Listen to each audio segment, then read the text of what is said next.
In fact, if you want me to make a full video just based off this 1 minute and like 10-second sequence, I'll do it.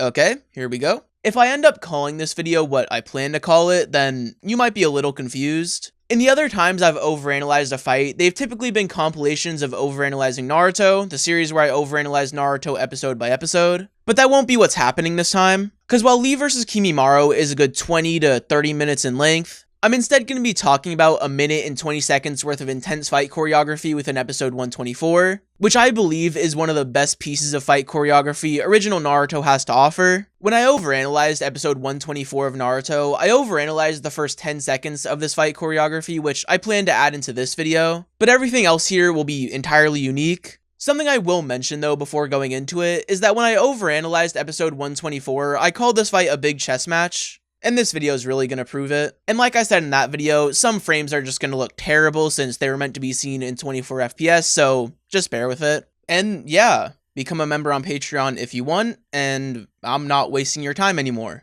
In the opening of this fight, it's clear Lee is concerned about Kimimaro's blade, so his first attacks are pretty much used to try and eliminate it as a threat. He goes in with a kick to the head, making him dodge to the right. This forces Kimimaro to have to block Lee's next attack with the blade. Once Lee uses that attack as a feint, he then goes for the legs, and the second Kimimaro jumps, he uses that opportunity to push Kimimaro's hand up, forcing Kimimaro to now have to block with his non-sword hand. Unfortunately for Lee, Kimimaro recovered fast enough, and his strategy to immediately eliminate the sword as a threat kinda failed. Now knowing that though, in the sequence right after, Lee goes for Kimimaro's other hand. He forces Kimimaro to go low and block with his left, then immediately jumps high and goes for the left side of Kimimaro's head. He then continues to go for the left side of Kimimaro and actually forces him to get on his right side. This is meant to tempt Kimimaro to go for an attack with his sword, because he would be attacking in a spot Lee would have trouble defending. Lee immediately turns though and backs up, making Kimimaro's attack a little more of a reach and a commitment. He then stops Kimimaro's right arm with his foot,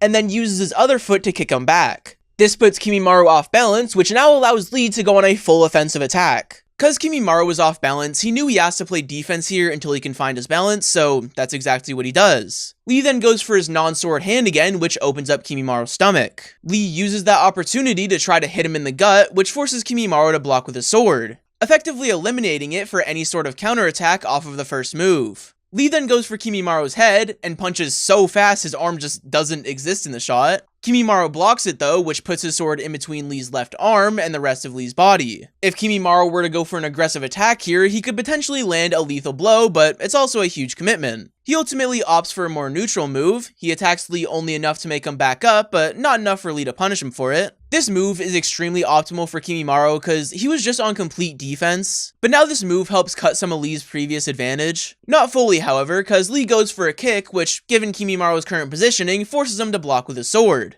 This move by Lee makes him completely turned around, which Kimimaro tries to use as a reason for him now to attack. But Lee immediately blocks the attack before it could really even form. Lee then fully turns around while dodging this little mini attack that Kimimaro tries, then loses his arm, then acts like he stumbles. This may seem like he's just drunk, which isn't completely wrong, but it's also to note that Zui Chuan, the martial art that Drunken Fist is based on, is actually intended to use what looks to be drunken movements as deception. So when Lee stumbles here, it makes Kimimaro think he has an opening, which makes him go for this attack low, which Lee barely dodges, then this high attack that Lee reads like a fucking book. Lee, knowing he's cold, then stares at the camera. Because Kimimaro's last attack was an overcommitment, it leaves him almost completely open for a counterattack and forces him to play more defense. Lee uses this opportunity and tries to get him right in the face, but Kimimaro dodges it. He still has to play defense, however, as Lee follows it up with a punch, a kick, and another punch. He blocks them all well though, effectively eliminating all of Lee's momentum from his overcommitment. This is a really good recovery for Kimimaro here, and actually made the earlier commitment worth it, as he was able to still take a good shot at Lee and then defend himself well enough to put the fight back at a stalemate. It did give Lee some information though. He knows Kimimaro can recover fast even if he's overcommitted, as this is 2 times now that Kimimaro has recovered from something any average shinobi would be punished for,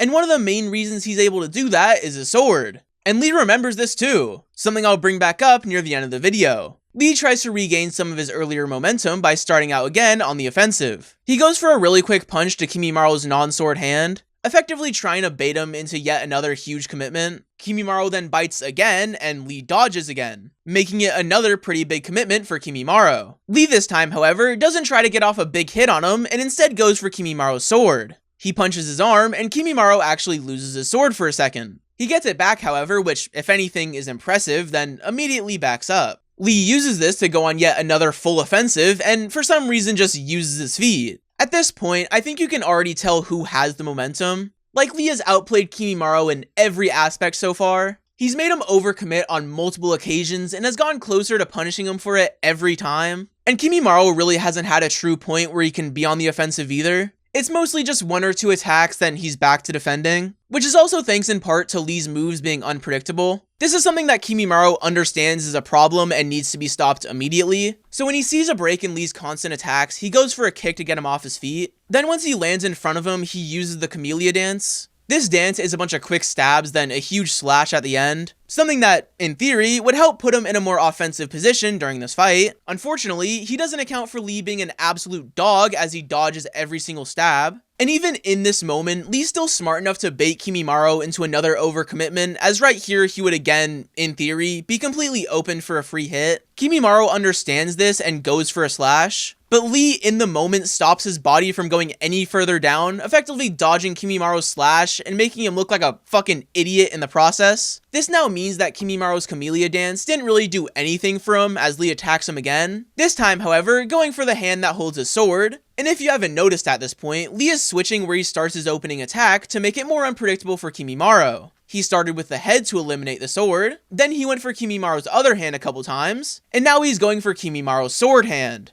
This forces Kimimaro to defend in different ways. And since he's been struggling to predict Lee already, this now makes Lee's attacks even harder to defend, as it makes it seem like there's no true formula to Lee's attacks. It's truly random. Which I don't think is a truly conscious move from Lee. I think he's just seeing 10 Kimimaros and being like, hey, let's try this out. But I still think it's cool that even in this state, he's still battle smart. Anyways, after his opening attack, he goes for a kind of nothing attack, but it forces Kimimaro to still answer it, which he does with his sword. This is all a part of Lee's plan, as he now has more control of Kimimaro's sword than Kimimaro, and that allows Lee to kind of spin the sword and in turn get Kimimaro open for an attack. He then goes for his stomach, which Kimimaro is then forced to defend with his knee. This is all still by design, by the way, as Lee then goes for Kimimaro's other leg, trying to force Kimimaro off balance, but Kimimaro quickly defends it with his leg again. This still forces Kimimaro to get back on both of his feet, and in this time Lee goes for a big kick, forcing Kimimaro to jump back. Lee then goes completely on the offensive, forcing Kimimaro to jump back more and more. He then goes for Kimimaro's legs again, because Kimimaro's constantly having to jump and be off balance. Not to mention his body is positioned in this really awkward angle where he's leaning back,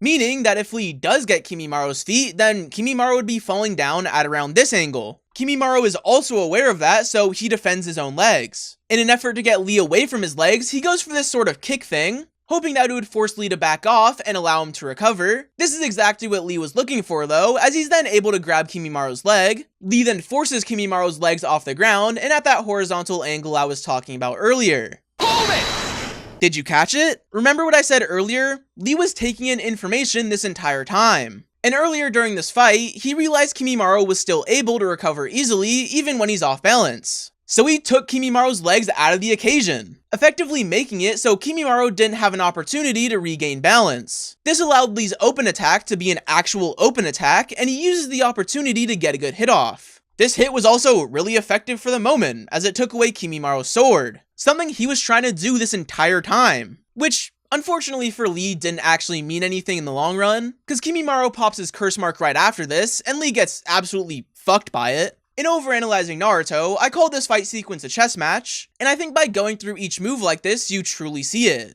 Like, Lee was taking in information, reading his opponent, and made sure each move put him at an advantage, and he dog walks Kimimaro in the sequence cause of that. It's kinda crazy. And for Kimimaro's case, he kept on overcommitting, mainly out of confidence that he would recover, but also cause he was desperate. He couldn't predict Lee, and he knew he was dangerous. So he was committing to big attacks so he could stop him as fast as possible. And I think it's so cool that you can't fully see this at normal speed. You have to slow it down to understand what both of these characters are doing and why they're doing it. And I hope this video helps show that. I know it wasn't the most visually pleasing video, but at the very least, I hope it helped break down some of the moves in this fight and why they're so cool. If you want to see more videos like this in the future where I overanalyze certain fight choreographies, then let me know which ones you'd like to see. This video was really fun to make. And if you want to support me any more than just watching this video, you can become a member on Patreon. So yeah.